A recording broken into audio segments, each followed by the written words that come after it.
That's a neat thing, yeah. And all of them are tears and everything before the end of the week. This is the 5th session I've done with Joe since I was there.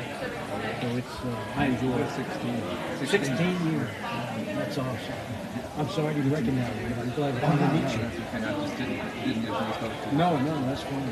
Oh, you because I'm not over here. Exactly. No reason for you to. Well, I do know the name.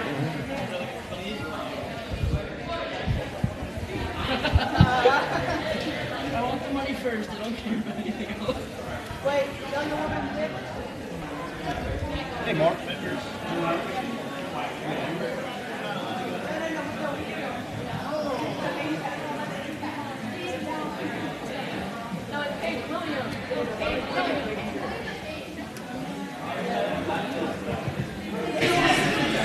Hospital. Ready?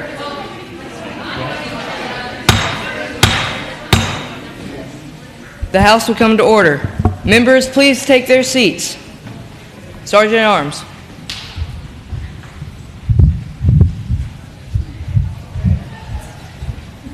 The House page debate is now in session.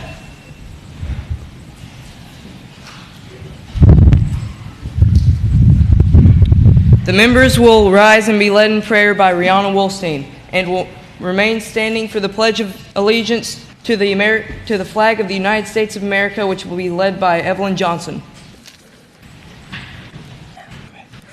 Let us pray. Heavenly Father, please grant our lawmakers the strength and courage to make good decisions for your children in the Commonwealth of Virginia, so that all may come to know your love and goodwill for them. Let our lawmakers keep their eyes and hearts on the teachings of your Son, Jesus, so that all your children may come to know and understand your power and glory.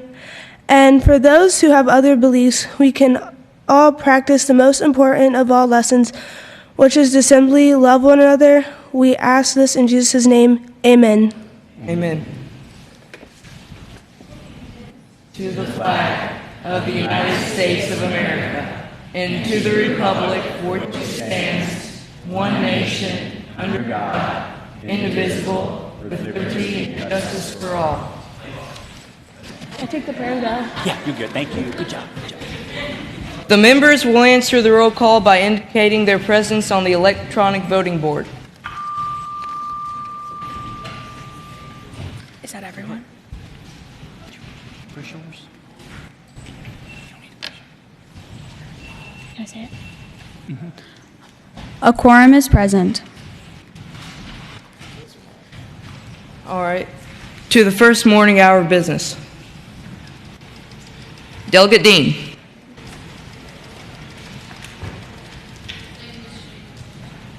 Where's your button? My button. Okay. Thank you, Mr. Speaker. I rise for an introduction. Delegate Dean. All right. Thank you, Mr. Speaker. Members of the House, if you have any parents in the gallery, and all parents, I'd ask you to stand to be recognized.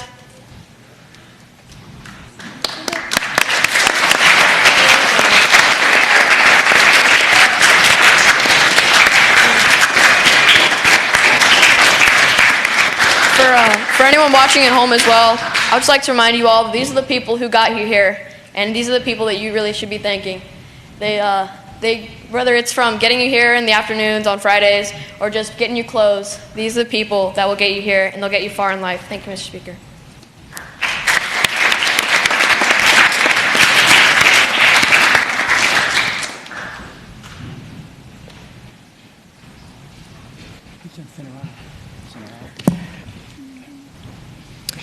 Delegate Nicholson.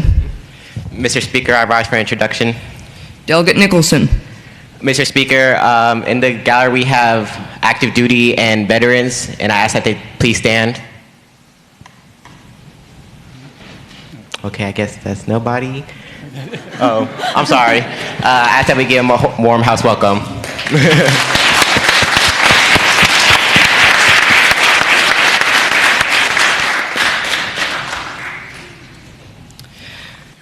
Delegate Zabel.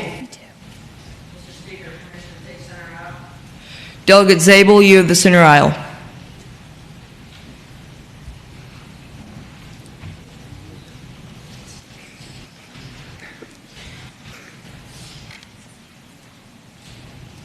Mr. Speaker, my colleague and I are here to present you a tribute to a good friend and fellow page. This is a banana. Okay, thank you. Okay, this was a snack and a favorite snack of our fellow friend, McLean Conlin. He cannot be with us today as he is sick, and we'd just like to recognize him. Thank you.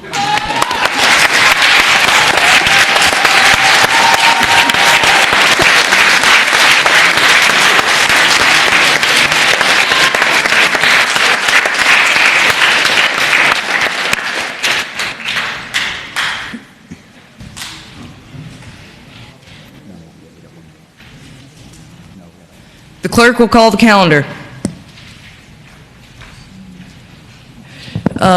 Going to the first morning hour of business, Delegate Coffin.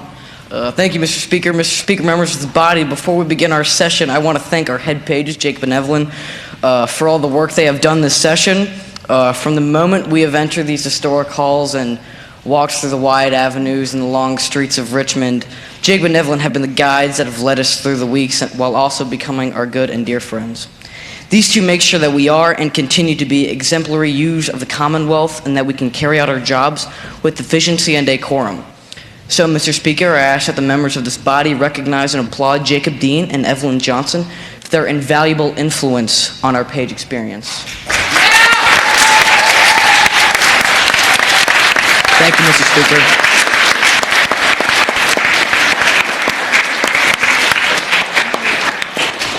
Thank you, Jacob and Evelyn, for all the work that you've done for us.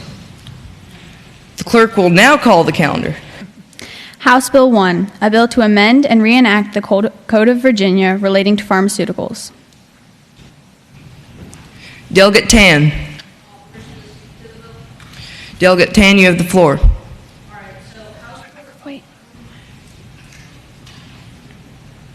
House Bill number 1 makes it so that all pharmaceutical companies have to release an annual report to the public that discloses the manufacturing cost per milligram, sell price per milligram, as well as markup percentage per milligram of the drug or drugs that they produce. Manufacturing costs include raw material costs, processing costs, employee payment costs, and shipping costs. Any money that goes into the making of the drug is part of the manufacturing costs. All drug companies must comply by law, and this policy would be enforced by the FDA.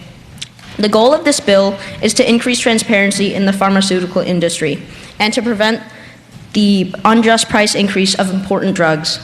One of the main problems that thousands of Virginians face is the steep prices of insulin. The price of insulin has increased by over 1,200% over the last 30 years. Due to this, 1 in 4 people with type 1 diabetes must ration insulin. This means that they take under the recommended amount of insulin because they cannot afford to pay for treatment. Many people have died from this. This brings me to my next point. The skyrocket in insulin prices is not a result of inflation or raw materials getting more expensive. The reality is many companies are producing insulin for a cheap amount, then increasing the price way more than they need to. Harvard taught cardiologist and activist Dr. Vika Saini predicts insulin companies could decrease the price of their product by 90% and still make a 500% profit. Now, how does this relate to my bill? If the public knew how much these life-saving drugs were being mercilessly marked up by large corporations, it would hopefully incentivize the companies to lower their prices. It would also increase competition as companies try to cater more to the public. Lastly, whether or not the price of said drugs would decrease or not, it would still ensure that people know what they are paying for. Thank you. Delegate Lenz. Thank you, Mr. Speaker. Will the delegate yield for question? Will the delegate yield? Yes, I yield. Thank you. Where will this information be provided? This information will be provided directly from the pharmaceutical company. Thank you. Delegate Stuffelbeam. Thank you, Mr. Speaker. I would ask the gentleman if he knew where we would be able to find this information? Would it be on the pharmaceuticals, say, webpage, or would we have a designated website that would show where we could find the prices of, say, insulin? We would have a designated website. Okay, thank you. Delegate Harper has the floor. Thank you, Mr. Speaker. I would urge the body to vote for this bill because people have a right to know what they're paying for, and they shouldn't have to pay a lot of money for something they need to live. Thank you. Delegate Jones has the floor. Thank you, Mr. Speaker. This is a smart bill because it allows the public to know what the price is of what they're buying. People are dying every year because they cannot afford insulin. This should help the public know what they are buying so they can lobby and help make pharmaceutical companies lower outrageous prices. Thank you, Mr. Speaker. Delegate Coffin has the floor. Thank you, Mr. Speaker. Mr. Speaker, House Bill 1 is a bill that is about transparency. Transparency that would allow companies to properly compete with each other, and transparency that consumers need in order to know what prices that the drugs that they need to survive are being set at. And I urge the members of this body to vote yes on this bill because it's a great piece of legislation. Thank you. Delegate Dean has the floor. Thank you, Mr. Speaker. I ask for a motion. Delegate Dean. Seeing as how there's no real opposition to this bill, I move the pending question. All in favor of moving the pending question, say aye. Aye. All opposed? The pending question has been called. Shall the bill pass?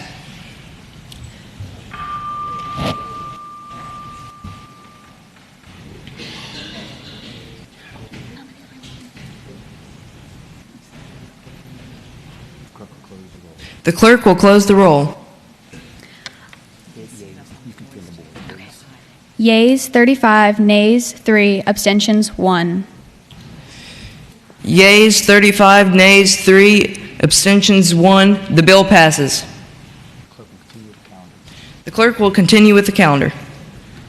House Bill 2, a bill to amend and reenact sections 58.1-3604 and 58.1-3604.01 of the Code of Virginia relating to eliminating real estate tax. Veterans who have served more than 10 years. Patron Dean, reported from Committee on Finance on February 27th, 2020. Delegate Dean has the floor. Thank you, Mr. Speaker. Speaking to the bill. Delegate Dean. Thank you, Mr. Speaker, and members of the body, members of the House. This bill, basically, it's pretty simple, but I feel it is really needed in this Commonwealth. For veterans who have served for more than 10 years, a lot of them come back, and they come back to a country who doesn't really appreciate them, and that's frankly not right, Mr. Speaker. This bill for veterans who have served for 10 or more years would just eliminate real estate tax. It only applies to veterans who have served 10 or more years, and it would not apply to anyone who has committed a crime that would be punishable by court-martial or dishonorable discharge. Thank you, Mr. Speaker.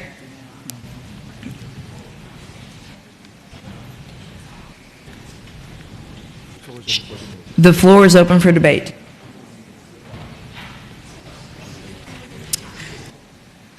Shall the bill pass? Hearing none, shall the bill pass?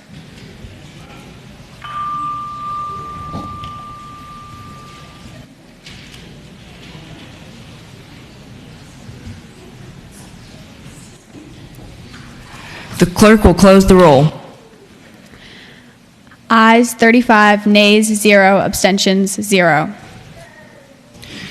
Ayes 35, nays 0, abstentions 0. The bill passes. The clerk will continue with the calendar. House Bill 3, a bill to amend and reenact the Code of Virginia relating to an animal tax credit. Patron Conlin, reported from Committee on Finance, February 27th, 2020. Delegate Haggett has the floor.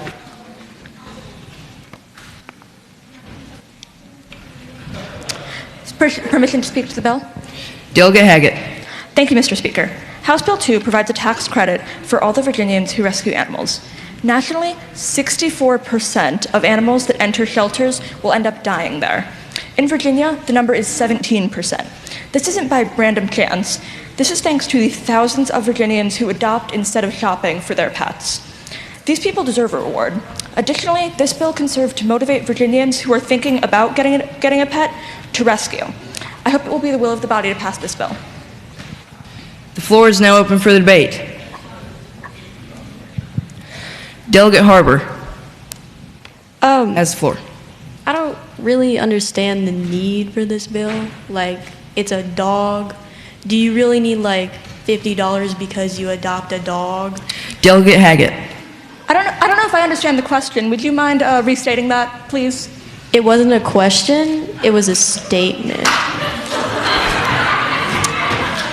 Okay, then my statement is, if you don't want to vote for it, don't. The House will come to order.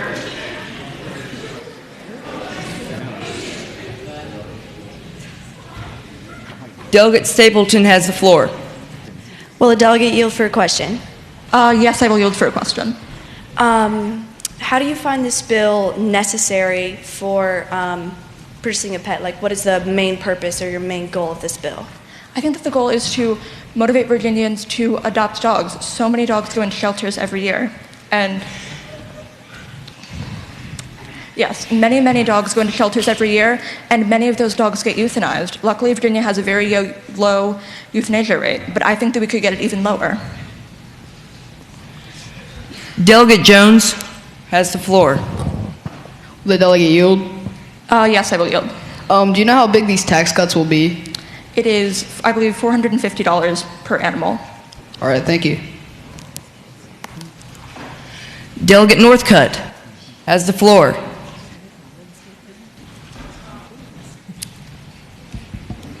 Push the button. Push the...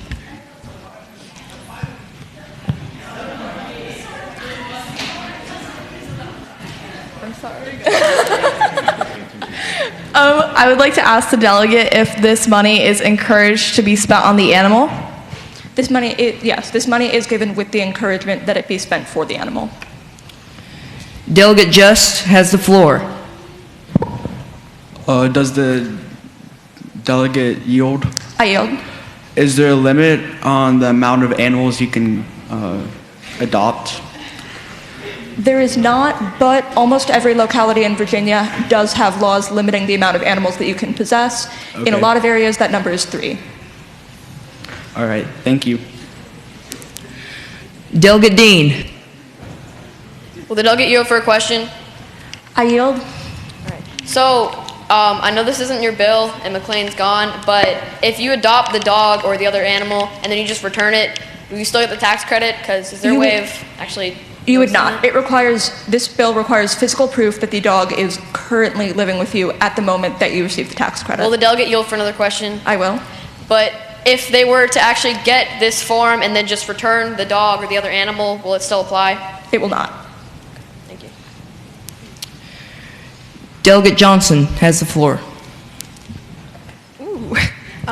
Speaker, I motion to move the pending question.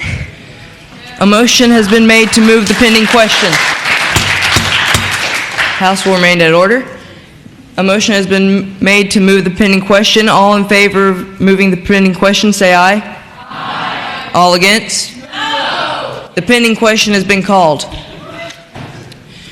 Shall the bill pass?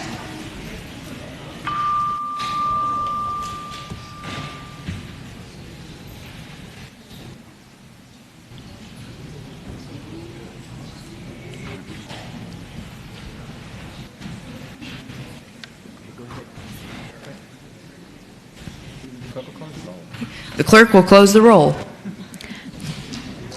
Ayes 25, nays 11, abstentions 1. Ayes 25, nays 11, abstentions 1. The bill passes. The clerk will continue the calendar. House Bill 5, a bill to amend and reenact the Code of Virginia relating to information distribution, public accommodations, causes of action, consumption of nicotine by minors. Patron Northcutt, reported from Committee on Education, February 27th, 2020. Delegate Northcutt. Yes, thank you. House Bill 5 is a bill to inform minors of the damage that nicotine vapor does to their bodies. It is a very important issue to me because many people I know in many schools near me suffer from vaping problems. All of the numbers have been calculated in advance, and these pamphlets, on average, should cost a total of $180 for middle schools and $360 for larger high schools. If a school is unable to gather the materials to produce these pamphlets, they will be funded by the Virginia government by extracurricular taxes. There are expected to be very few Virginia schools eligible for this financial aid, but we will be ready to supply it. This bill may not be ready enough to resolve this issue, but the best we can do now is to inform these teens everywhere about what vaping does to them and their bodies. This bill allows the government to supply schools with templates for a pamphlet about vaping. The distribution of this template is mandatory and to at least one parent or legal guardian of each student and every student themselves. Nicotine vapor causes slow brain development in kids and teens and affects memory, concentration, learning, self-control, attention, and mood. I urge the body to vote yes on this bill. Thank you. The floor is now open for debate. Delegate Coffin has the floor. Thank you, Mr. Speaker. Will the delegate yield for a question? Will the delegate yield? I yield. Do you have an estimated price for the amount of ink and paper that would be needed for this bill, or would the pamphlet be issued online? This bill, I already mentioned that the exact cost of the amount of reams of paper and the amount of ink cartridges will be around $180 for middle schools on average and $360 for high schools on average. Will the delegate yield for another question? Will the delegate yield? I yield. Luckily for you, I suck at math. So can you tell us what the total amount would be? The total amount of I wouldn't think to add that all up because it would be for each individual middle school. But if an expected amount of schools did apply for financial aid, that would be around 2.3% of extracurricular taxes. All right, I thank the delegate. Delegate Bartlett has the floor. Would the delegate yield for a question? Will the delegate yield? I yield. So you mentioned that schools can apply for financial aid. What exactly prevents the school, even if they have the money, from just applying and having it paid for them? Well, we are trusting the staff not to ask for financial aid because schools do not profit the people running them, and we would just trust that they would spend their money for this pamphlet that would definitely affect the body of their students. Thank the delegate. Delegate Jones has the floor. Do you think this will affect kids in vaping? Will kids just throw this away in the trash can and not care about it, or do you think it'll actually try to make a change? Will the delegate yield? Will the delegate yield? I yield. I would hope so. We have gotten a lot of pamphlets at my school, but just by the staff for reasons. My friends and I usually try to read them over. It's hard to kind of ignore them, especially if there's something that you don't really know much about. These pamphlets are going to have cold, hard facts. They're going to tell you what vaping really does to your body because it can harm you seriously. And it is rumored to be definitely worse for you than cigarettes. I thank the delegate. Delegate Harbor has the floor. So I support this bill, but my school district has 15,737 kids in it, and it's already an underfunded school system because 70% of our students are below poverty. Oh, wait, that's wrong. You said the school has to pay for it or the parents have to pay for it? Will the delegate yield? I yield. The school would have to pay for it, not the parents. Oh, never mind then. Sorry. Delegate Dean has the floor. Will the delegate yield for a question? I yield. What is really the purpose of this bill? There are already a lot of anti-nicotine and a lot of anti-vaping companies like Truth who already do a lot for anti-vaping and anti-tobacco. So. Yes, the purpose of this bill is really just to exemplify that and make it mandatory in schools for the kids who are really being affected. You can definitely see advertisements for this, but those things can be made fun of or just brushed off. This is a pamphlet that is not only passed out to you, but your parents, not only to prevent you from vaping, but to prevent you from vaping in the future. Thank you. Delegate Stapleton has the floor. Delegate Stapleton. Will the delegate yield for a question? Will the delegate yield? I yield. So what exactly will having a parent or guardian receive or sign the pamphlet achieve? Like, what will it do? Well, it has a lot of important facts. If this were to pass, it would just show exactly what it does to a minor's body. It will display diagrams, and it will just show the parents what would happen if their children were to start vaping. It's a very bad thing that you can do for your body, and not that many people realize it. Delegate Johnson has the floor. Mr. Speaker, I move the pending question.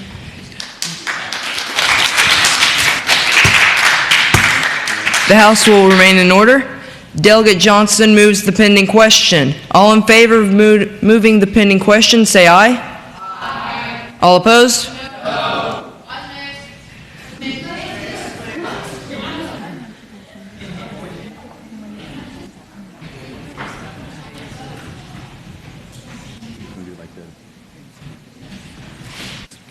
Just have to raise the hand, you have to count them. Okay. All in favor of moving the pending question, please raise your hand.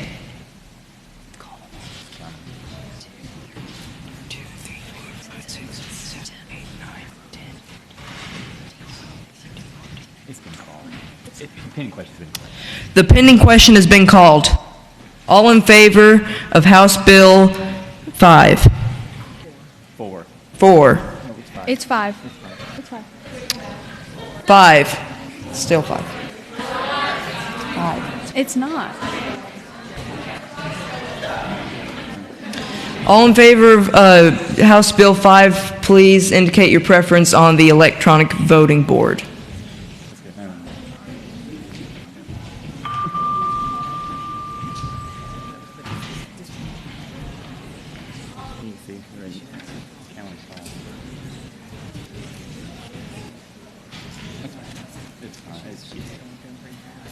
The clerk will close the roll. Ayes 14, nays 22, abstentions 2. Ayes 14, nays 22, abstentions 2. The bill fails. The clerk will continue the calendar.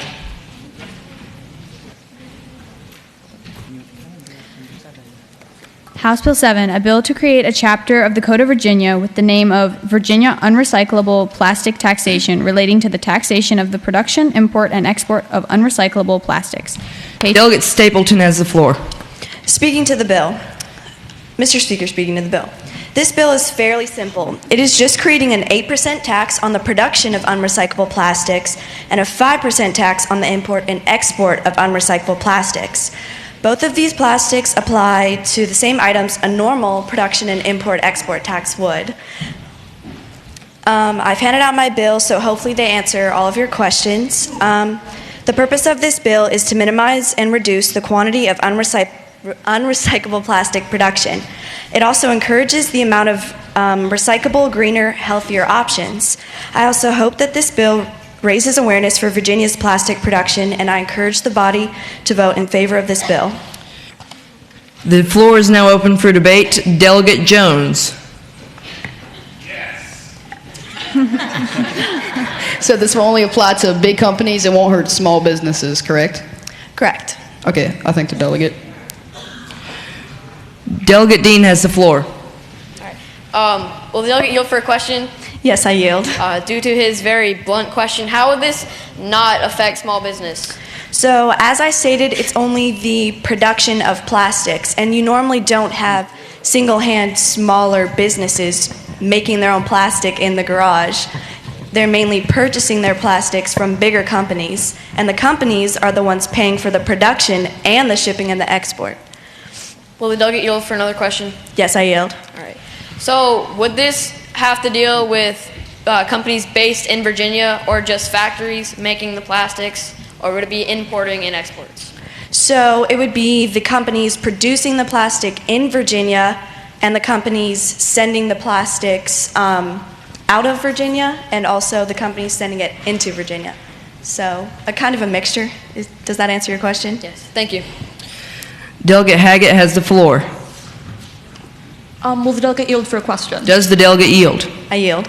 Okay, so you say that this will not affect small businesses, but do you have any data on how this bill will transfer over to the costs of plastic bottles that small businesses have to purchase and how much those prices would go up? Actually, all plastic bottles, glass or plastic, are made out of recyclable plastics. Okay, thank you.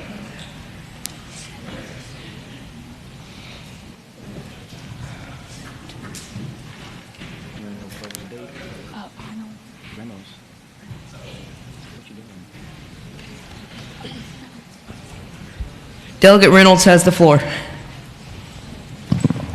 Will the delegate yield for a question? Will the delegate yield? Yes, I yield. Could you give me some examples of unrecyclable stuff that unrecyclable plastic is used in? So unrecyclable plastic is actually used in a lot of different things, but we have plastic wrap, packaging peanuts, bubble wrap, tape, sticky tape, wax-covered cups. It's really just any of the non-7 recyclable plastics, which are listed in my bill. Thank you so much. It's extremely helpful. Delegate Purnell has the floor. Does the delegate yield for a question? Yes, I yield. So what larger businesses would these affect, and would it lower their business because they're paying tax for using these plastics? So I think that it'll become more expensive and a lot more difficult for companies to produce plastic while making a profit. And the reason why I say it encourages recyclable plastics is because normally unrecyclable plastics are a lot lighter than recyclable plastics, so they cost less to ship. So by adding this tax, it actually makes them about twice as much to ship them as recyclable plastics. Okay, thank you.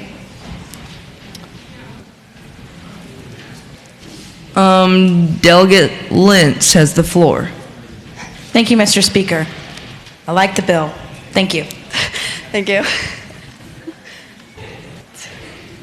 Delegate Johnson has the floor.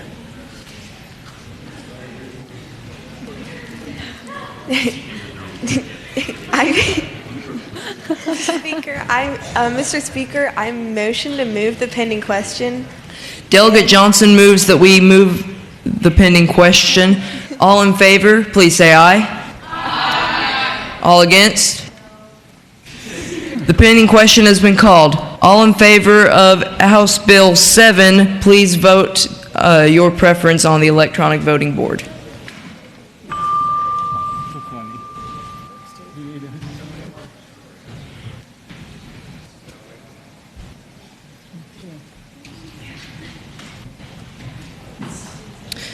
The clerk will close the roll. Ayes 28, nays 9, abstentions 1. Ayes 28, nays 9, abstentions 1. The bill passes. The clerk will continue the calendar. House Bill 8, a bill to amend and reenact Section 3.2-5122 of the Code of Virginia relating to food additives yellow dye. Patron Keel reported from Committee on Health, Welfare, and Institutions, February 27, 2020. Delegate Keel has the floor. Mr. Speaker, permission to speak on my bill? Delegate Keel.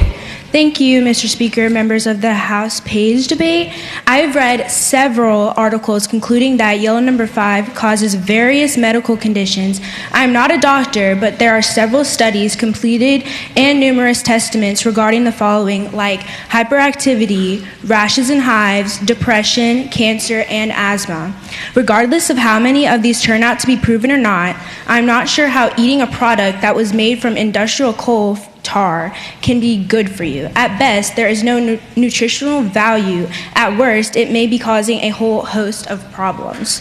Like, I am not hyperactive, and I do not have ADHD, and I don't have any other ailments, but I am left with the puzzling question of why we eat foods with these dyes in them. Frankly, it makes no sense. These ingredients offer no nutritional benefits and don't improve our health. Several countries have banned them outright. For example, yellow number 5 is banned in Norway and Austria.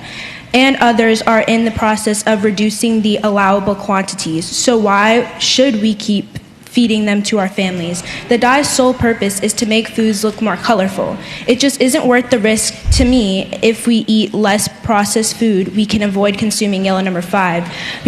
We cannot completely remove the consumption immediately from our diets, but with a little bit of effort, we can choose alternative foods that do not potentially harmful chemicals. Okay, I'm done. Delegate Hansen has the floor. Thank you, Mr. Speaker. Will the delegate yield for a question? Will the delegate yield? I yield. Delegate Keel, what is the penalty for using yellow 5 in food items? What do you mean? Like, what is the penalty for the companies using yellow 5 inside their items? I'm not sure. Thank you, Mr. Speaker. Delegate Jones has the floor. I know you stated that this has been asked a lot, but you said it only affects looks. You didn't ask if I yield. Does the delegate yield? Does the delegate I do yield? I know this has been asked a lot, but you said it only affects the looks, right? Yes. Another follow-up question: does the delegate yield? I yield. Do you think it not looking fresh and edible will lower how many people will actually buy the product? No, because already companies like Kraft and Mars Incorporated already switched to the healthier alternatives. So, no, I don't think people would. I thank the delegate. Mm-hmm. Delegate Wolstein has the floor.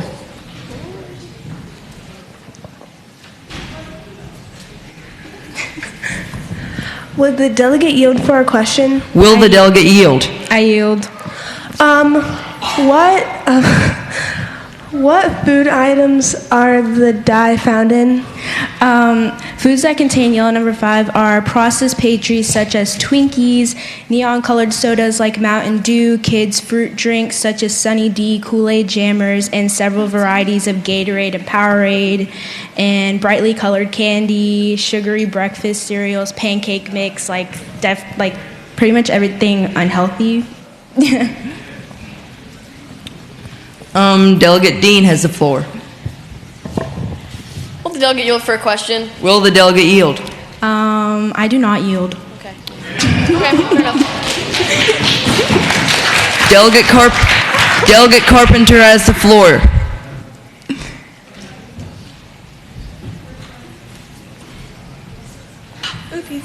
Request to speak on the bill. Delegate Carpenter.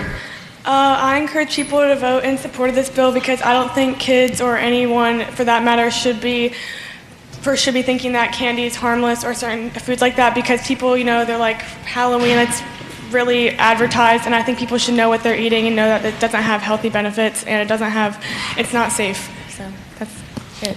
Yeah. Delegate Branscombe has the floor. Will the delegate yield? Will the delegate yield? I yield. Sorry, I keep forgetting. Do you think this will hurt businesses that can't sell stuff? Wait, can you repeat that? I didn't hear it. Do you think this will hurt businesses that use yellow 5 in their food? No, it does not affect smaller businesses because Kraft is already switched to the healthier alternatives. So I think the smaller companies can learn from the bigger companies. Thank you, delegate. Delegate Dean has the floor. I move the pending question.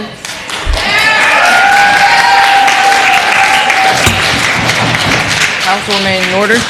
Delegate Dean has moved the pending question. All in favor of moving the pending question, say aye. Aye. All against? No. The pending question has been called.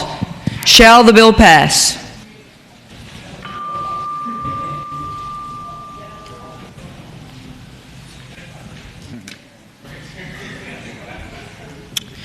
The clerk will close the roll. Ayes 27, nays 10, abstentions 2. Ayes 27, nays 10, abstentions 2. The bill passes. The clerk will continue the calendar. House Bill 8, a bill to amend and reenact. House Bill 9, a bill to repeal Section 18.2-283 of the Code of Virginia relating to carrying dangerous weapons into a place of worship, and to amend the Code of Virginia by adding a new section numbered 18.2-283.1 related to giving places of worship a right to prohibit weapons. Patron Coffin reported from Committee on Public Safety, February 27th, 2020.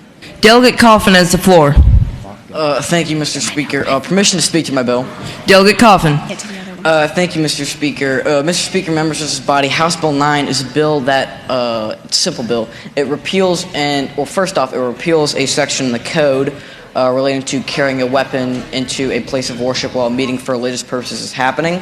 However, it's counteracted in the second section of the bill, which is adding a new section that allows places of worship to prohibit weapons on their property if they see so.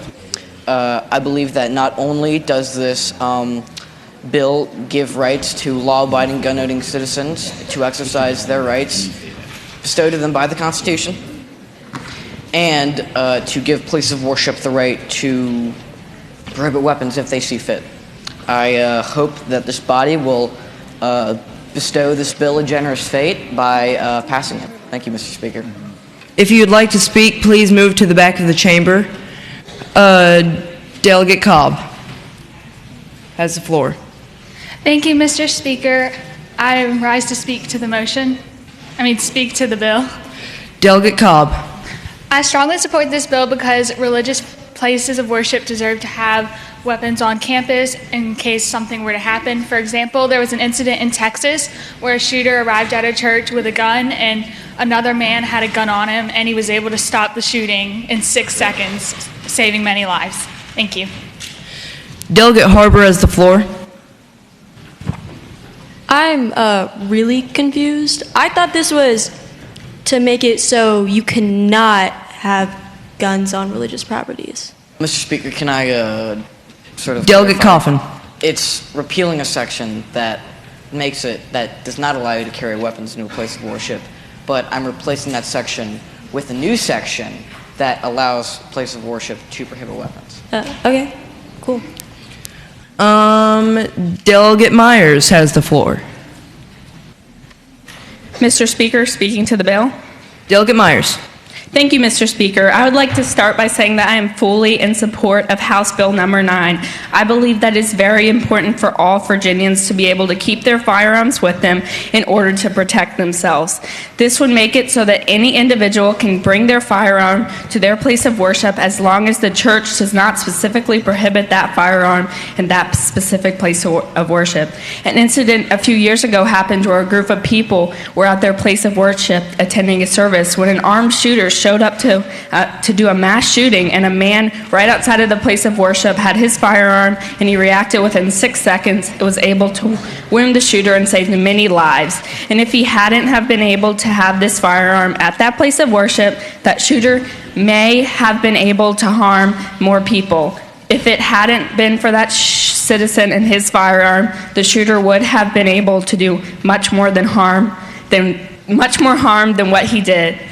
I urge that you all vote yes for House Bill number 9. Thank you, Speaker. Delegate Purnell has the floor. Does the delegate yield for a question? I yield. Okay, so what if a person is deranged and crazy and decides to go in a place of worship with the gun and use that for negative purposes? So then what do you do in that case? Well, first off, if the person is deranged, then they probably wouldn't have access to a firearm. And if they did, taking the weapon to a place of worship and committing negative acts, as you should put it, would not be their only concern. Does the delegate yield for another question? I yield. So are you saying that you would allow a person to go into a place of worship and you would put it into a scenario that could potentially happen? Scenario, yes, it could potentially happen, but the reason why I repealed the section in the first place is so that law-abiding citizens could exercise their right in a place of worship. So that's why. Delegate Jones has the floor.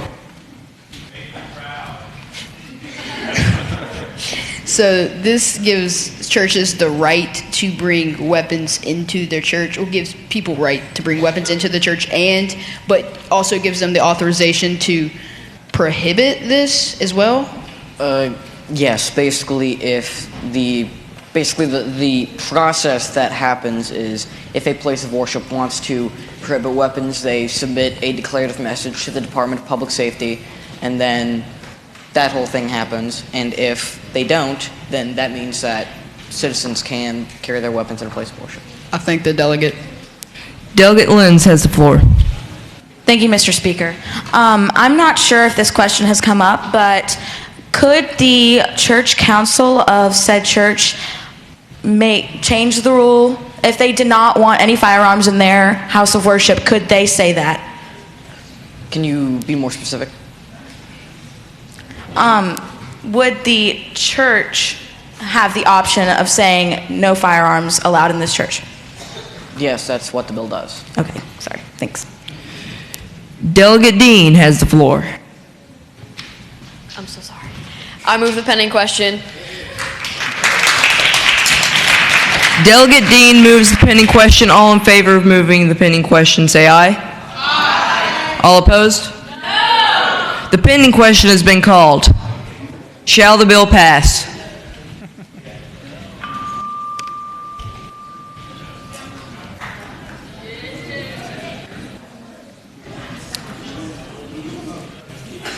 The clerk will close the roll.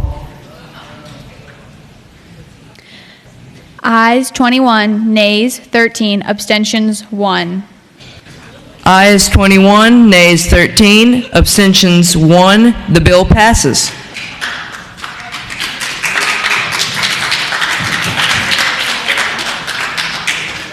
The clerk will continue with the calendar. House Bill 10, a bill to amend the Code of Virginia by adding a section numbered 63.2801.01 related to the amount of soft drinks and other food items recipients of SNAP or other persons using Virginia EBT cards can purchase. Patron Coffin, reported from Committee on Health, Welfare, and Institutions, February 27, 2020. Delegate Coffin has the floor. Thank you, Mr. Speaker. Mr. Speaker, House Bill 10, as Madam Clerk eloquently put it, just limits the amount of unhealthy food items, specifically soft drinks, candy, and ice cream that recipients of SNAP can buy. This bill is a response to the unstable spending of junk food from SNAP recipients. According to the USDA, SNAP recipients purchased $4.3 billion on soft drinks in a single year. $1.5 billion on candy, $938 million on cookies, and $1 billion on ice cream. Furthermore, SNAP households spend 23% or 23 cents out of every dollar on unhealthy foods compared to the 20 cents spent on unhealthy foods by non-SNAP households. These rampant diets could also lead to more SNAP recipients using government-funded health care, which can make them even more of a public charge. According to the USDA, SNAP recipients are 8% more likely to be obese than their non-SNAP counterparts, and less likely to consume fruit, 100% fruit juice, and vegetables. SNAP participants are also 10% more likely to be obese than their income-eligible non-participant counterparts, meaning that individuals with the same income levels are less likely to be obese than those of similar incomes on SNAP. Mr. Speaker, we need change in the system, and this bill is the best way to incentivize healthier eating options while keeping these commodities available to SNAP recipients. The floor is now open for debate. Delegate Dudenheffer has the floor. Will the delegate yield for a question? I yield. How will you regulate this bill? Basically, the bill mandates that the Department of Social Services is going to create new EBT cards that will basically, if a SNAP recipient accidentally purchases too many or too much of the regulated items, then it's just going to deny the purchase. All right, thank you. All right, Delegate Carpenter has the floor. Will the delegate yield for a question? I yield. What's SNAP? Oh, SNAP is a Supplemental Nutrition Assistance Program. Basically, it's food stamps. Got it. Thanks. Delegate Harbor has the floor. Mr. Speaker, speaking against the bill. Delegate Harbor. What the bill fails to recognize is the fact that unhealthy food is a lot cheaper than healthy food.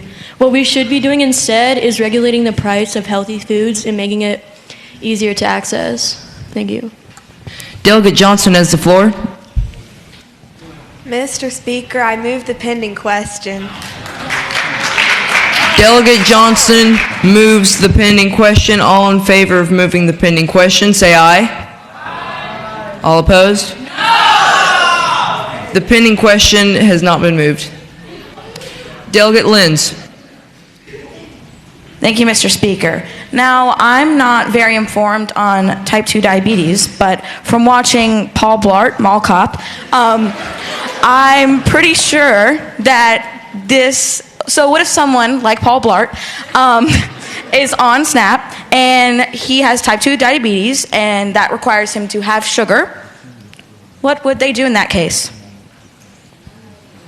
Well, in Paul Blart's case, God bless him, he would just buy the food amount, because I believe I'm being, relatively generous with the amounts I'm given. 4.5 liters a month for soda, 30 ounces for candy, and 50 ounces for ice cream. I believe that with the proper sort of, spending and, planning out what you're going to buy and when, I feel like that would help Paul Blart best in achieving his sugary need for his type 2 diabetes. But in this case, considering it is medical, would the circumstances be changed? Oh, sorry, do you yield? Does the delegate yield? I yield. Okay. So when you say circumstances, what do you mean? Like, would the person would the needed amount of sugar that the person needs, would that not be available for this bill? Would it be available to the person? Yes, it would be available. And not only that, but the examples that you're picking out are the exceptions, not the rule. Okay, thank you. Thank you. Delegate Stufflebeam has the floor. Mr. Speaker, I'd like to speak to the bill. Delegate Stufflebeam. I would like to point out that type 2 diabetes can be caused by high amounts of sugar in the diet.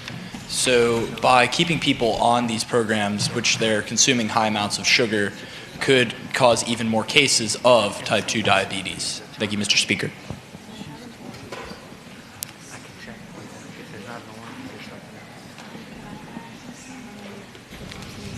All right, Delegate Johnson has the floor.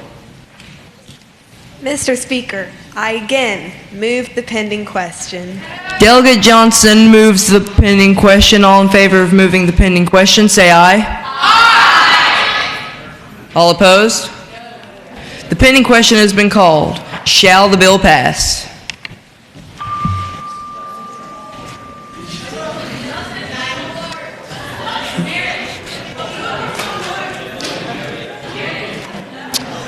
The clerk will close the roll.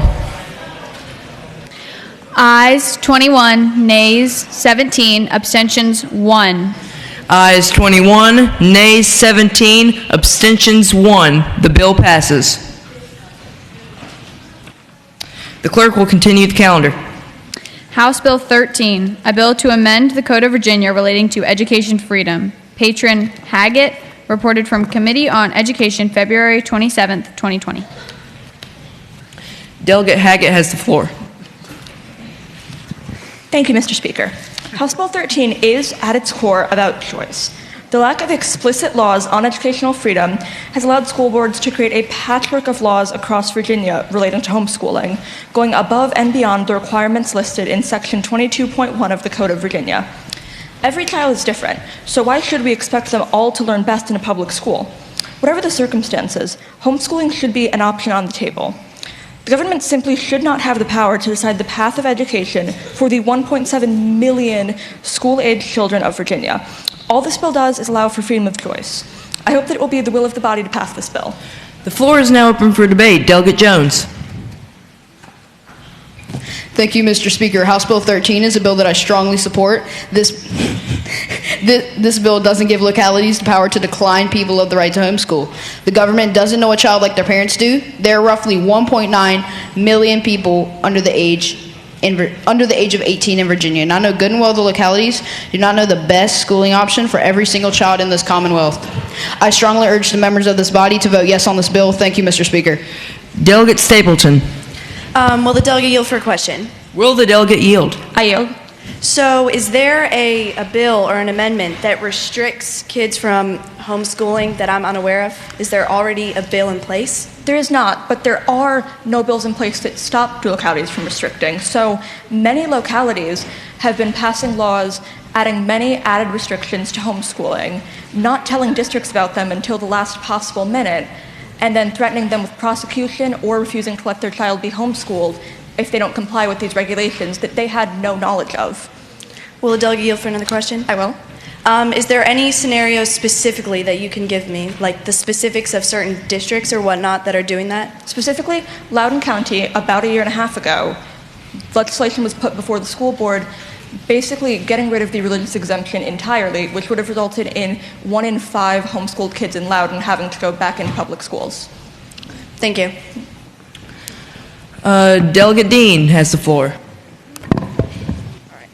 Seeing how, as we're running out of a lot of time, I move the pending question. Delegate Dean moves the pending question. All in favor of moving the pending question, say aye. Aye. All opposed? The pending question has been called. Shall the bill pass?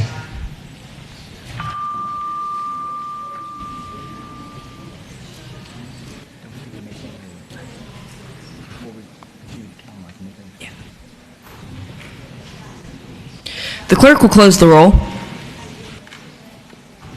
Ayes 28, nays 6, abstentions 1.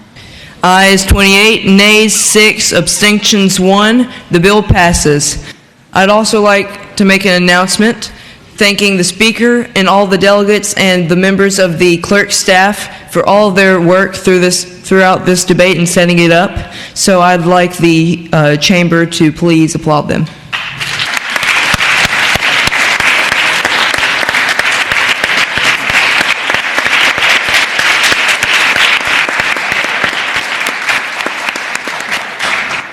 The clerk will continue with the calendar. House Bill 14, a bill to classify emergency telecommunicators as first responders, giving them the same benefits as already classified first responders. Patron Flournoy, reported from Committee on Public Safety, February 27, 2020. Delegate Flournoy has the floor. Mr. Speaker, permission to speak to the bill. Delegate Flournoy. Mr. Speaker, thank you. All across the state, we have thousands of people who are answering the phone calls and saving lives. Unfortunately, these people aren't classified as first responders, even though they are saving lives daily. Making them a classified first responder would give them many benefits that they don't already have. This includes better retirement, giving them more money, letting them retire earlier, and a flexible schedules as they work 24-hour shifts sometimes. I hope it will be the will of the body to vote in favor of this bill. Thank you. Delegate Carpenter has the floor. Request to speak on the bill. Delegate Carpenter. I would like to encourage everyone to support this bill because first responders, they hear a lot of stuff that stays with them through the rest of their lives, and I consider them like they're very important. And people, when they call 911, they can be people that help them through that whole thing, like calm them down. They tell the police, the firefighters, the ambulances, and I think they should be compensated for the work that they do every day. Delegate Cobb has the floor. Thank you, Mr. Speaker. A question for, will the delegate yield for a question? Will the delegate yield? I yield. Where's the funding for this going to come from? So there's a monthly phone bill for everybody in Virginia that has a phone, and monthly we pay 75 cents that goes to the 911 center. And if we up that maybe by 10 cents, then there's around 8 million people in Virginia, so I would say about 6 million have phones. So let's say 6 million people pay 10 more cents than they pay, so 85 cents. That will give us plenty of money for the funding. Thank you. Delegate Stufflebeam has the floor. I would ask the gentlewoman, what exactly is a emergency telecommunicator? Are these the people that answer the 911 calls for the fire, police, and I also would have an additional question. Yeah, they are 911 dispatchers, so they answer the call when you call 911. Okay. Do you yield for a second question? I yield. So what separates these people from, say, receptionists that answer phone calls? These people hear people dying. I personally know someone who has their dispatcher, and they hear people die and they remember the whole conversation in their head. Studies have shown that they have PTSD sometimes afterwards from it, and I mean they are trained to save people's lives in EMD. So I say there's a big difference. Thank you. Delegate Johnson has the floor. Mr. Speaker, I move the pending question. Delegate Johnson has motioned that we move the pending question. All in favor, say aye. All opposed? The pending question has been called. Shall the bill pass?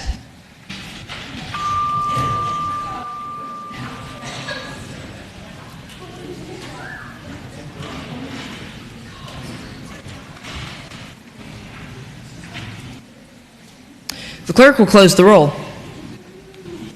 Ayes 33, nays 3, abstentions 0. Ayes 33, nays 33, abstentions 0. The bill passes.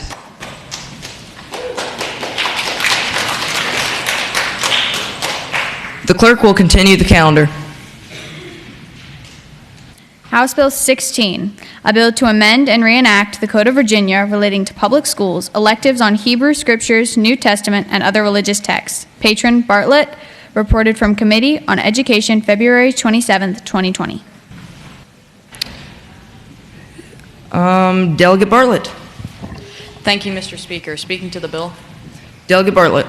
So what this bill does is it allows local school boards as an option to instate as an elective in high schools classes based upon any religion.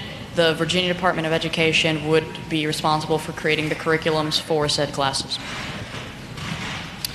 The floor is now open for debate.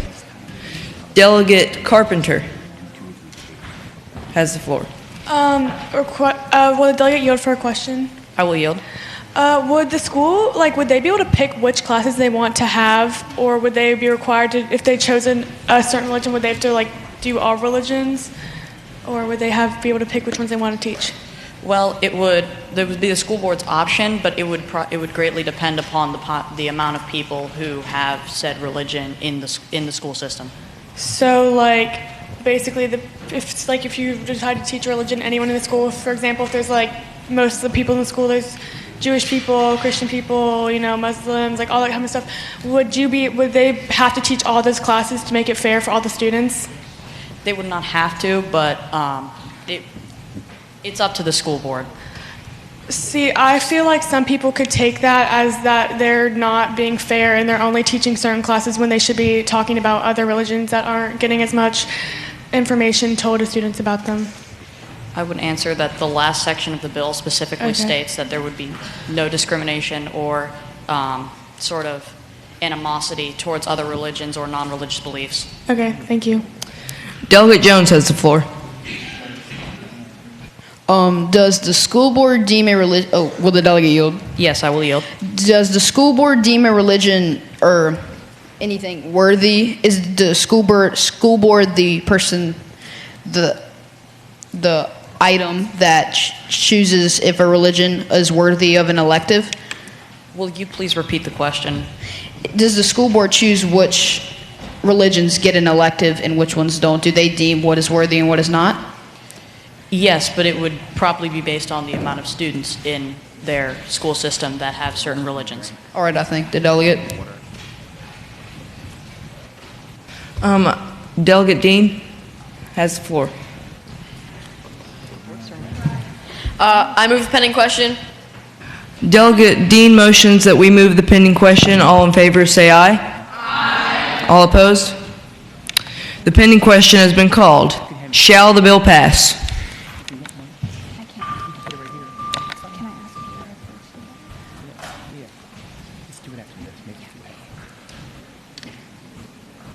The clerk will close the roll.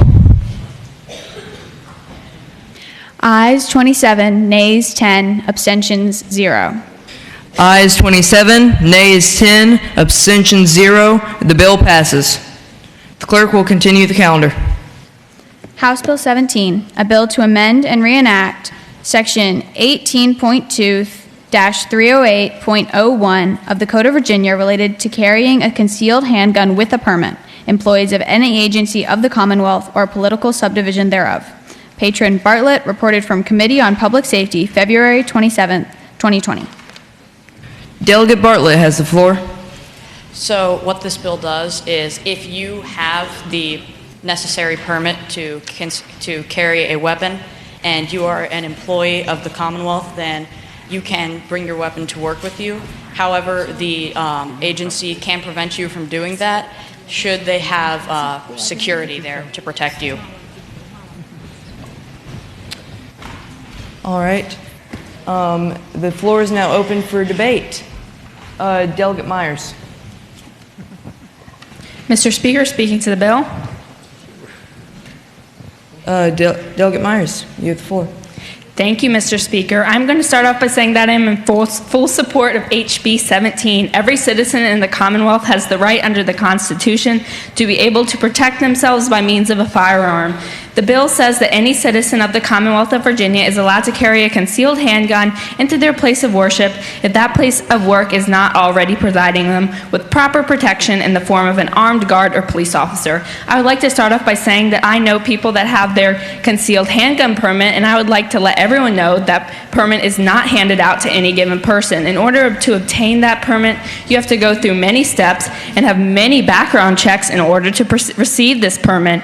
If they have a concealed handgun permit, then they have been deemed by the government safe to carry a concealed handgun. And again, I state it is our right under the Constitution to be able to protect ourselves by means of a firearm. I urge everyone to vote yes on HB 17. Thank you, Mr. Speaker. I'd like to ask everyone to turn off their page buttons. If you need anything, please press your button. Delegate Hoagland has the floor. Thank you, Mr. Speaker. Permission to speak to the bill? The delegate has the floor. I urge the body to vote no on this bill. Our background checks aren't, they just aren't good enough for this bill to be safe. So, thank you. Vote no. Delegate Bartlett. I would respond to that with, I can read the requirements of things you cannot have a permit with if you would like. I know it was. What? If you would like to know the things that you cannot have a permit. I don't want to know. Thank you. Delegate Johnson has the floor. Like I've said many times during the session, I move the pending question. Delegate Johnson motions that we move the pending question. All in favor of moving the pending question, say aye. Aye. All opposed? No. Ayes and if you would like to move the pending question, raise your hand.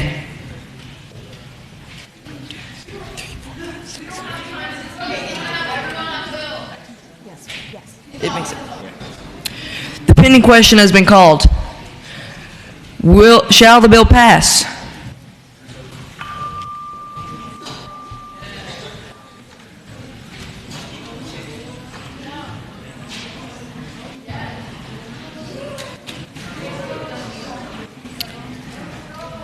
The clerk will close the roll. Ayes 24, nays 13, abstentions 1. Ayes 24, nays 13, abstentions 1. The bill passes. The clerk will continue the calendar. House Bill 18, a bill to amend and reenact the rules of the House of Delegates by creating Rule 18F and creating Rule 18G relating to the voting of bills. Patron Jones reported from Committee on Rules, February 27th, 2020. Delegate Jones has the floor. Thank you, Mr. Speaker. House Bill 18 is a bill that amends the House rules by creating House Rule 18F and House Rule 18G. This bill makes sure that all bills are assigned to a subcommittee by their parent committee and that they are heard and voted upon in that subcommittee. As well, it makes sure all committees shall vote upon the bill if it has been passed in one of its subcommittees. A bill's right to be heard and voted upon should not be abridged by nonsense in general. Some bills this year have been left in their committee, in their assigned, referred, or recommended subcommittee and committee. Though this bill has a fail-safe to make sure unconstitutional and time-wasting bills are not to waste the subcommittee and committee's time, if a subcommittee member calls upon House Rule 18G, then the member's call must get a 3/4 majority vote to overrule House Rule 18F. It will be the will of the body to pass this bill. Thank you. The floor is now open for debate. Delegate Lenz. Thank you, Mr. Speaker. Permission to speak to the bill? Delegate Lenz. I would just like to say that I do support this bill because I believe every bill should have the chance to be heard and voted on. So, thank you.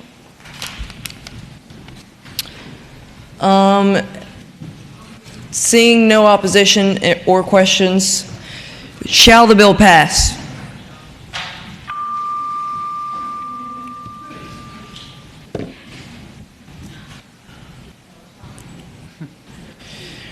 The clerk will close the roll.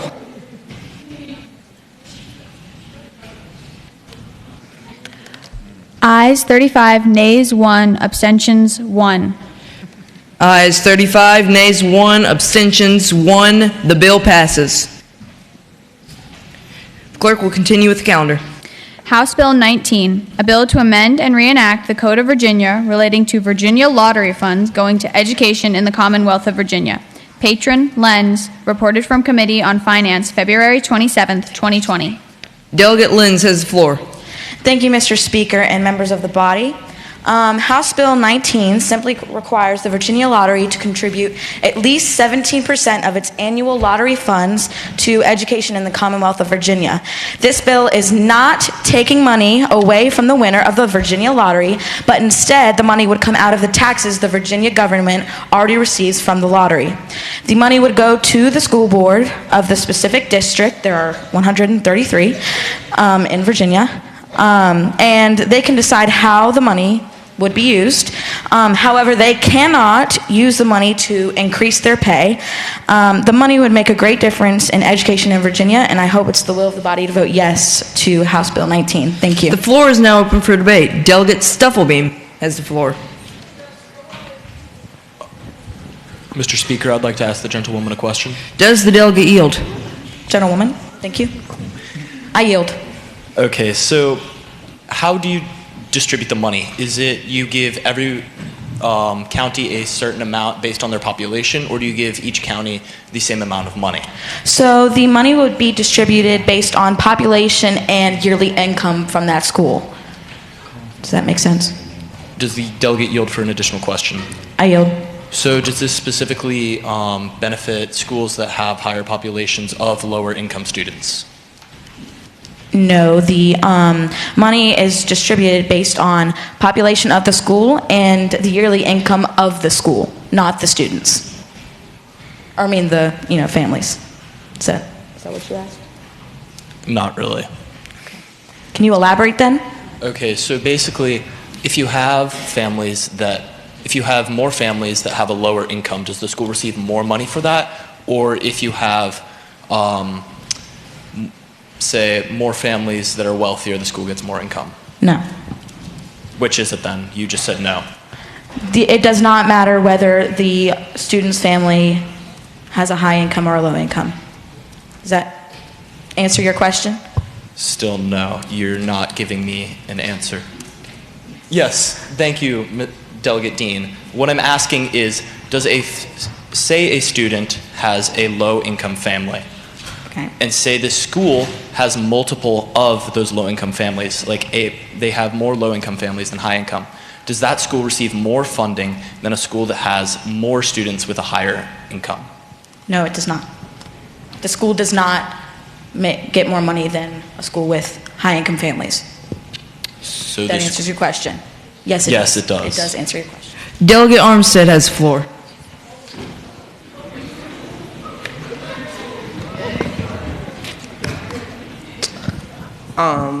Mr. Speaker, permission to speak on the bill?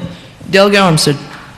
So I feel that the money should go to schools because some schools don't have the right supplies and things to make better education for the students at the school. And I feel that you should vote yes on the bill. Thank you. Delegate Nicholson has the floor. Thank you, Mr. Speaker. Permission to speak to the bill? Delegate Nicholson. Thank you, Mr. Speaker. I'd like to say I support this bill because in my school district, our funding is low because of the military population. The military kids are not recognized as residents, so the school's tax, the money that the school receives from tax is very low, and the money from the Virginia lottery would help it a lot. Thank you, Mr. Speaker. Delegate Kim has the floor. Does the delegate yield for a question? I yield. I would just like to know why you chose the number 17%. That's a very good question. I was deciding between 15 and 20%, so I just decided to make it right straight in the middle, so that's why I chose 17%. Thank you. Delegate Dean. All right, seeing as how we still have 6 more bills, 15 minutes, and the next bill is going to be very controversial, I move the pending question. All in favor of moving the pending question, say aye. Aye. All opposed? The pending question has been called. Shall the bill pass?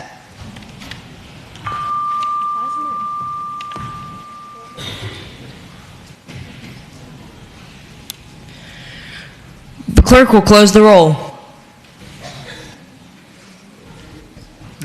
Ayes 14, nays 23, abstentions 0. Ayes 14, nays 23, abstentions 0. The bill fails. The clerk will continue with the calendar. House Bill 20, a bill to propose an amendment to the Constitution relating to the election of the governor, Patron Conlin, reported from Committee on Privileges and Elections, February 27, 2020. Delegate Bartlett has the floor. Thank you, Mr. Speaker. This bill is McLean's bill, who, as previously mentioned, is not here today. From my understanding, this bill creates an electoral college for the governor. I may not be able to answer all of the questions, being that it is not my bill. The floor is now open for debate. Delegate Jones. I'm in support of, speaking to the bill. Delegate Jones. I'm in support of this bill because it'll give a voice to rural Virginians in Southwest, South Side, and other areas of Virginia with low population. And it'll give us more of a voice in the say of who the governor is. I hope that the body will pass this bill. Thank you. Delegate Coffin has the floor. Thank you, Mr. Speaker. Will Delegate Bartlett yield for a question? I will. Does the bill specify whether in the election are we going to use Senate districts or House districts? I am not sure. Will the delegate yield for another question? Yes. Does the bill specify how many electoral votes are allocated to each segment of the Commonwealth that is, bisected if the election carries out? Again, I'm not sure, but I don't think so. I'd like to thank the gentleman. Delegate Johnson has the floor. Mr. Speaker, I move the pending question. All in favor of moving the pending question, say aye. Aye. All opposed? The pending question has been called. Shall the bill pass?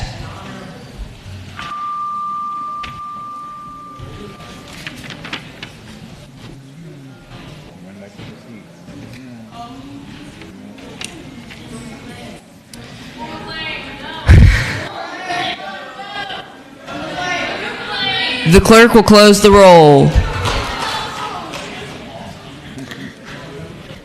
Ayes 15, nays 23, abstentions 0. Ayes 15, nays 23, abstentions 0. The bill fails. The clerk will continue with the calendar. House Bill 21, a bill to amend and reenact the Code of Virginia relating to public school discrimination based on sexual orientation and gender identity. Patron Nicholson, reported from Committee on Education, February 27, 2020. Delegate Nicholson has the floor. Thank you, Mr. Speaker. Permission to speak to my bill? Delegate Nicholson. Thank you, Mr. Speaker. First, I would point out that it's just not for sexual orientation and gender identity. It also relates to race, culture, and religion. First, I'd start with, ladies and gentlemen of the House, my bill is here to protect the children like myself and other members of this body. Children in public school systems are constantly being discriminated against because of their race, religion, culture, sexual preference, and how they identify. Although it may not happen to you, it has happened to others, and it is still going on. Morgan, a male who identifies as female, was left out of a lockdown drill in her school and left with a panic attack because they wouldn't let her into the girls' locker room because of how she identified herself. A former high school in Fairfax High School was violated when a teacher pulled off her job. I am still bullied in my school because of my sexual preference. School is supposed to be a safe and comfortable learning environment. If students are being stigmatized and discriminated against daily, how is school supposed to be promoting a safe and comfortable environment? Thank you, Mr. Speaker. The floor is now open for debate. Delegate Cobb. Thank you, Mr. Speaker. Speaking to the bill. Delegate Cobb. Students at a school deserve a safe space where they can change in the locker rooms so that they do not have to prematurely expose or be exposed to the opposite biological sex until they make that decision. A heterosexual male who could want to take advantage could misuse this policy by pretending that they are feeling like a girl to gain access to the girls' locker room. I believe that all schools should have either every bathroom is a single stall like a Starbucks, or there should be a men's bathroom, a ladies' bathroom, and another bathroom for whoever is comfortable with being exposed to the either biological sex. Thank you. Delegate Leibowitz has the floor. Request to speak to the bill. Delegate Leibowitz. Today I am speaking in support of House Bill 21 because I'm sure that everyone would love to feel equal in the school environment. I know personally that I do not like the feeling of standing out or, not being welcome or equal in an environment. Also, regarding what was said in the Education Committee about bathroom situations, in order for someone to use a bathroom that they identify with, for at least my county, I know that there's a whole process on being able to choose the bathroom that you would like to identify with. For example, a male can't just say that they would like to be a female that day and use the female bathroom. Where I go to school, you must fill out papers and have you and your parents sign them, allowing you to be identified as that gender in school specifically for the bathroom. So I highly encourage everyone to vote yes on this bill. Thank you. Delegate Dean. I move the pending question. All in favor of moving the pending question, say aye. Aye. All opposed? The pending question has been called. Shall the bill pass?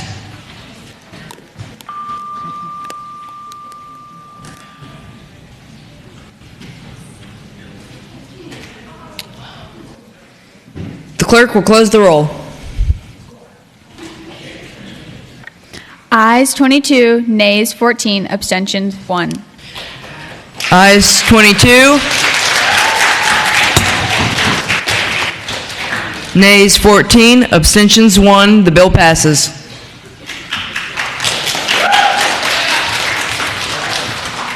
The clerk will continue with the calendar.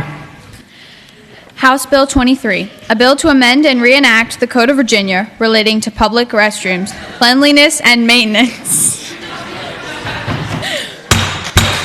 The House will remain in order. Patron Branscombe reported from Committee on Health, Welfare, and Institutions, February 27th, 2020. Delegate Branscombe has the floor. What HB 23 does is help keep public restrooms clean and sanitary by hiring specialists to check them. These specialists will randomly show up and check the facility every 12 months. They will also fill out a mandatory 1 through 5-star chart on the bathroom's cleanliness. If the specialist decides the restroom fails to match state criteria, then it can be shut down for up to 1 week. I urge the House to vote yes for my bill. The floor is now open for debate. Delegate Zabel.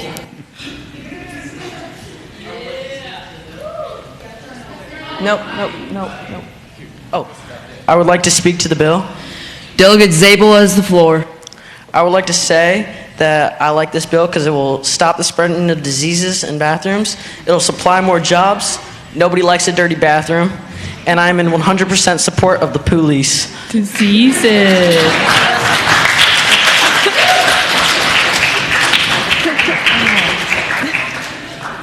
All right.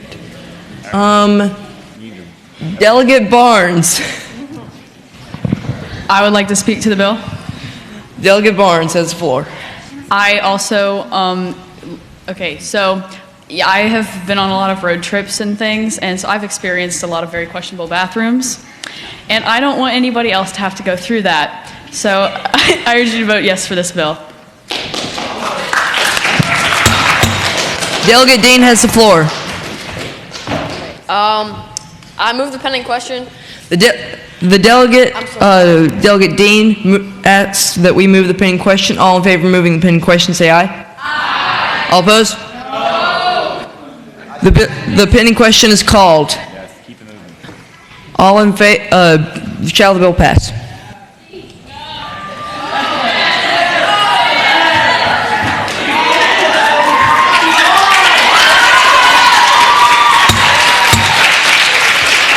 The House will come to order. The clerk will close the roll. Ayes 33, nays 5, abstentions 1. Ayes 33, nays 5, abstentions 1. The bill passes.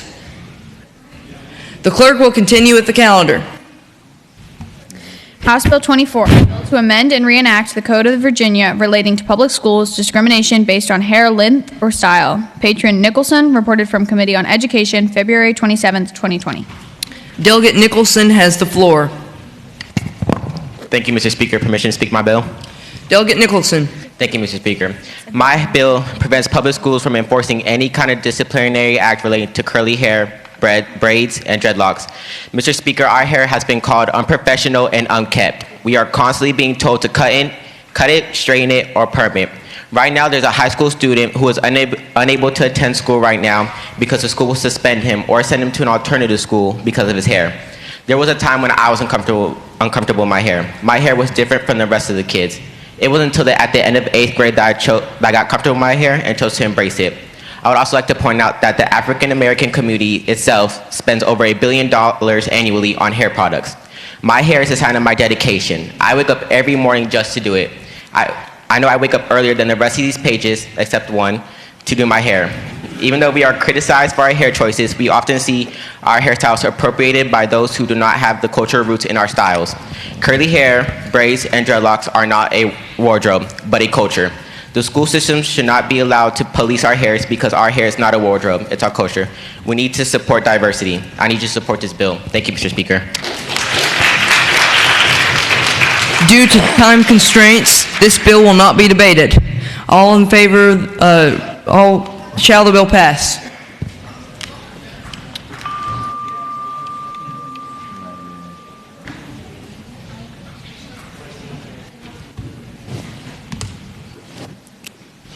The clerk will close the roll.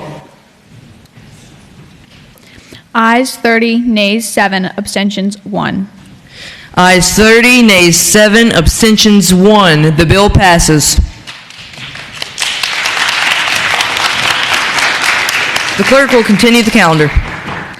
House Bill 25, a bill to amend and reenact the Code of Virginia relating to schools, disclosure of information by a school counselor without consent of the student, gender identity or sexual orientation.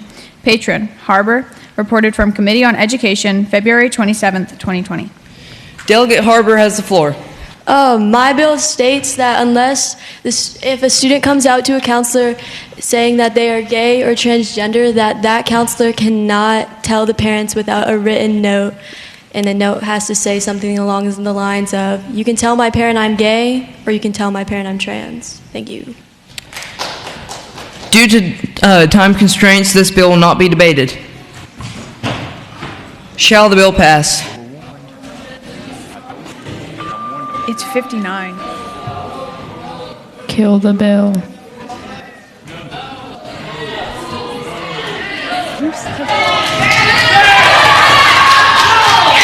clerk will close the roll. The clerk will close the roll.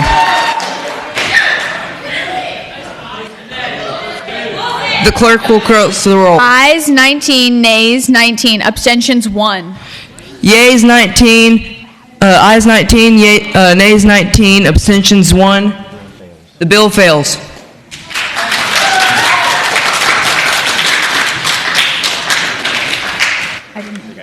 Clerk will continue the calendar. House Bill 26, a bill to ban discrimination in public schools, dress codes. Patron Purnell reported from Committee on Education, February 27th, 2020. Delegate Purnell has the floor. Thank you, Mr. Speaker. Mr. Speaker and members of the body, it is no secret that dress codes for young women are much more strict than dress codes for young men. This bill would protect these young women from being called out or punished for wearing what they want to wear to public school. This bill ensures that public schools across the Commonwealth cannot do so. There are girls in elementary school being sent home or told to put on longer or looser clothing, which is not appropriate.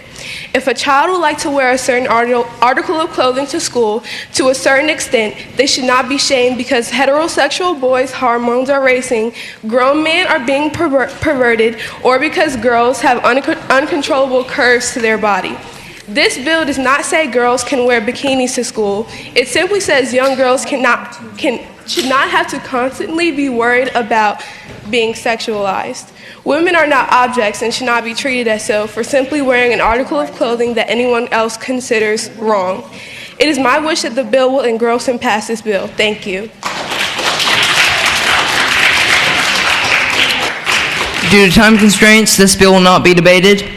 Shall the bill pass?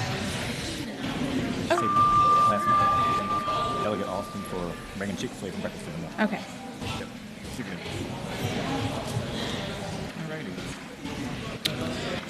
The clerk will close the roll. Ayes 22, nays 14, abstentions 2. Ayes 22. Nays 14, abstentions 2. The bill passes.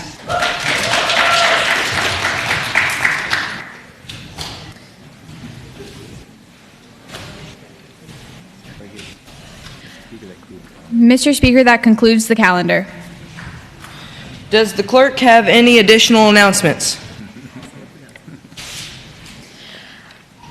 For the pages to know, Delegate Austin is bringing Chick-fil-A for breakfast tomorrow.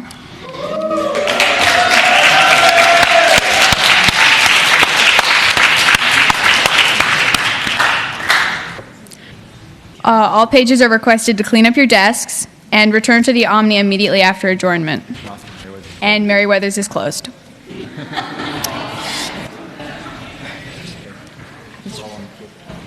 Delegate Dean. Mr. Speaker, I move the House page debate do now adjourn. The House stands adjourned. Yeah,